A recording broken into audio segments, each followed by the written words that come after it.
Bom dia, Caparelli, bom dia, Fernando. Prazer estar participando aqui no Tati Repórter para falar, né, essa série de entrevistas que o Grupo Tati está fazendo com candidatos aos cargos executivos. A gente hoje vai falar com a senadora Mara Gabrilli, ela que é indicada a vice na chapa composta pela Simone Tebet, do MDB, né, a Mara do PSDB, senadora por São Paulo, e a composição dessa chapa inclui também o Cidadania. E eu queria começar falando justamente sobre a importância de uma chapa que é feminina. A gente fala muitas vezes de inclusão, né, da questão da participação da mulher na política, e você compõe uma chapa com a Simone, que é uma chapa 100% feminina. Queria que você começasse abordando esse bate-papo sobre a importância da participação da mulher na política. Um bom dia, prazer em te receber aqui no Grupo Tati. Bom dia, Eduardo. Eu queria primeiro te agradecer a oportunidade de falar desse tema tão importante. E você já começa perguntando sobre o maior diferencial da nossa chapa, porque nunca teve antes uma chapa para a presidência no Brasil totalmente feminina. E primeiro que é uma questão de representatividade, já que somos mais mulheres que homens no Brasil. E a gente sempre teve uma subrepresentação feminina, acho que até cultural, sabe? Então, poxa, hoje a gente tem 10, 15% de mulheres no Congresso. É muito pouco. E a gente gosta de fazer política junto com os homens, a gente tem olhares diferentes que se complementam.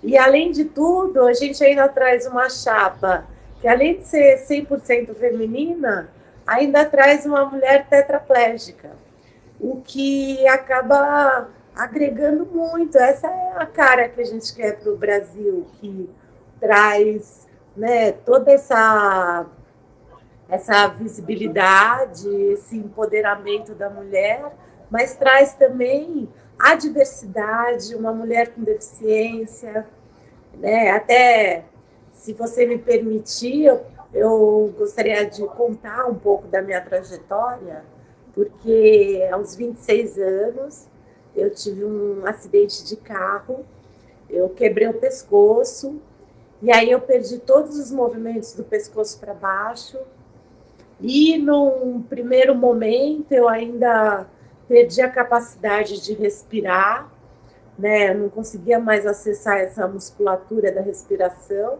e por conta disso eu também não falava. Então imagina que de um segundo para outro eu perdi todas as formas óbvias de comunicação, não mexia, não respirava, não falava. E para eu me comunicar, a minha mãe fez uma tabela com as letras do alfabeto, ia mostrando letra por letra, e eu piscava para fazer a palavra, para fazer a frase. Então, assim, qualquer convite para eu falar, eu nunca recuso, Eduardo. Eu tenho muita gratidão de hoje a minha voz é o meu instrumento de trabalho e, na verdade, funciona literalmente para levar voz para outras pessoas que não têm, que não conseguem. Queria aproveitar esse gancho que você deu, fazer até que você comentasse um pouco esse respeito justamente da inclusão, né? Você falou do teu acidente quando você tinha 26, praticamente um pouquinho mais da metade da tua vida, né? Você já viveu nessa nova realidade que você relatou, né? A partir do acidente que você teve. Você foi uma deputada extremamente atuante no sentido da inclusão e de políticas públicas que envolvessem essa questão. E a gente viveu nessa semana, justamente, uma data especial a respeito do movimento, né, de inclusão. Eu queria que você falasse um pouco, linkando com a tua história de vida, que realmente uma coisa até impressionante, mas que você falasse um pouco sobre as propostas e políticas que, em sendo eleita, nesse novo desafio, que você pretende implementar nesse sentido da inclusão das pessoas com algum tipo de deficiência. Quando eu comecei a circular na cidade de São Paulo com uma cadeira de rodas e perceber a dificuldade que o brasileiro tem, de ir e vir, com relação à acessibilidade na comunicação, com relação à acessibilidade no transporte, na calçada, né, de tudo quanto é forma. E eu fundei essa ONG, e da ONG, trabalhando não só para o paradesporto, formando atletas, mas fomentando pesquisa de cura de paralisias. E disso eu acabei virando secretária municipal, que foi a primeira pasta aqui em São Paulo e no Brasil, que é uma secretaria voltada só para pessoa com deficiência e mobilidade reduzida. E daí para vereadora, deputada federal e senadora, né? E nesse percurso eu fui caminhando para onde eu conseguia fazer mais. Quando eu era vereadora, eu já estava muito feliz conseguindo fazer lei para São Paulo, né? Eu fiz leis importantes aqui, mas elas conflitavam com a legislação nacional. E aí eu quis ser da federal para poder legislar pelo Brasil. E aí que eu vou responder a sua pergunta, porque eu tive a oportunidade de ser relatora da Lei Brasileira de Inclusão, que era o antigo Estatuto da Pessoa com Deficiência, que já tramitava há mais de 15 anos, há 15 anos exatamente no Congresso. Mas ele ainda não era um texto que as pessoas com deficiência aceitavam, ele era um pouco capacitista ainda. A gente teve a Convenção da ONU sobre os direitos das pessoas com deficiência, e esse texto ainda não tinha sido adequado à convenção. E aí, como deputada, uma deputada que veio da sociedade civil, eu não poderia ter feito diferente, porque foi considerado o projeto mais democrático que já aconteceu no Congresso Nacional, porque a gente deixou em consulta pública por 6 meses para a sociedade civil poder contribuir. Foi o primeiro projeto de lei traduzido na íntegra na língua brasileira de sinais, para os surdos poderem contribuir também. Foi feito de uma forma, o texto, para que os cegos com leitor de tela conseguissem também trazer contribuições. Foi feita até uma versão com um vocabulário mais simples, para as pessoas com deficiência intelectual também poderem contribuir. Enfim, foram mais de 1.000 contribuições, então eu fui um instrumento disso. Quem construiu a lei foi a sociedade civil, foram as pessoas com deficiência. Bom, um dos caminhos é uma entrevista como essa, eu te agradeço de novo, porque assim, quando a gente consegue disseminar informação, não só da pessoa com deficiência, mas da importância da mulher.